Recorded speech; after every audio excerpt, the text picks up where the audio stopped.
मुफर्रद सूद मालूम करने के लिए एक ज़ाब्ते का इस्तेमाल करते हैं। इस ज़ाब्ते को हम देखेंगे। इस ज़ाब्ते को देखने से पहले लेकिन ये जानना ज़रूरी है कि मुफर्रद सूद का हिसाब लगाया किस तरह जाता है। मुफर्रद सूद को समझना हमारे लिए ज़रूरी है। तो देखिए, हर साल असल ज़र वही रखकर एक ही शरह सूद का हिसाब लगाया जाता है। इस हिसाब को मुफर्रद सूद का हिसाब कहते हैं। इस चीज़ को हम एक मिसाल के ज़रिए से समझने जा रहे हैं। गौर से ध्यान से सुनिए। किसी ने बैंक में 100 रुपये जमा किए यानी डिपॉजिट किए 10% फी साल की शरह से, यानी 100 रुपये पर 10 रुपये इनको सूद की शक्ल में मिलेंगे फी साल के बाद, यानी 1 साल के बाद। इस चीज़ को हम जदवल में लिखते हैं। देखिए, 1 साल के लिए किसी ने 100 रुपये डिपॉजिट रखे, यानी असल ज़र 100 रुपये है, तो उनको साल के ख़त्म पर सूद मिलेगा 100 का 10% यानी 10 रुपये। अगर ये पैसे 2 साल के लिए रखे जाते हैं तो 2 साल की जगह हम 2 लिखते हैं, और दूसरे साल का जो सूद का हिसाब लगाया जाएगा वो 100 रुपये असल दर समझकर इसका 10% यानी 10 रुपये इनके अकाउंट में, खाते में जमा होंगे। अगर यही पैसे 3 साल के लिए रखे जाते हैं तो तीसरे साल का जो सूद का हिसाब होगा वो 100 रुपये असल दर समझकर इसका 10% यानी 100 का 10% 10 रुपये होगा। और इसी तरह पहले साल के बाद अगर ये पैसा वापस निकालते हैं तो कुल सूद इनको मिलेगा 10 रुपये। दूसरे साल के बाद अगर पैसे निकालते हैं तो पहले साल का 10, दूसरे साल का 10, कुल सूद 20 रुपये वापस मिलेगा।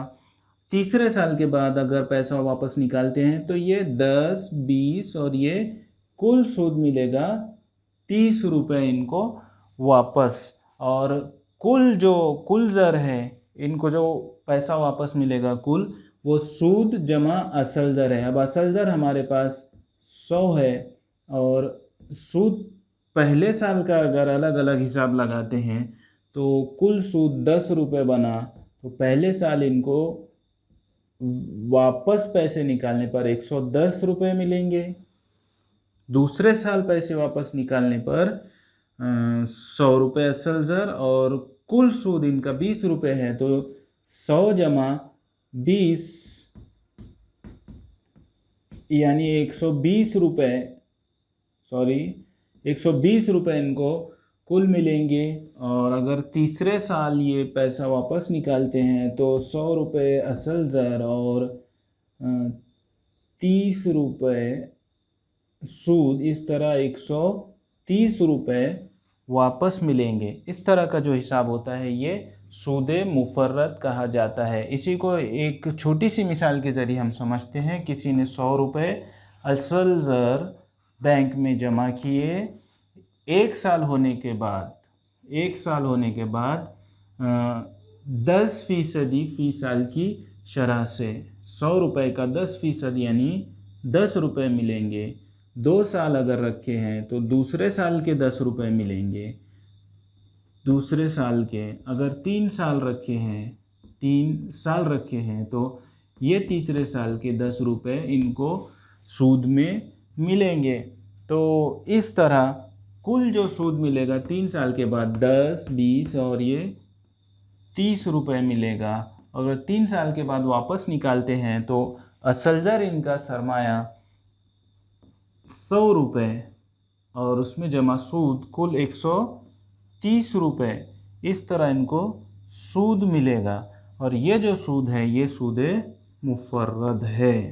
अब गौर करने की बात है कि हमने जो ये सूद का हिसाब लगाया ये सूद था सूद मुफर्रद, जो कि असल ज़र हमारे पास 100 रुपये था, असल ज़र का 10% था। 10% यानी 10/100 इस तरह लिख सकते हैं।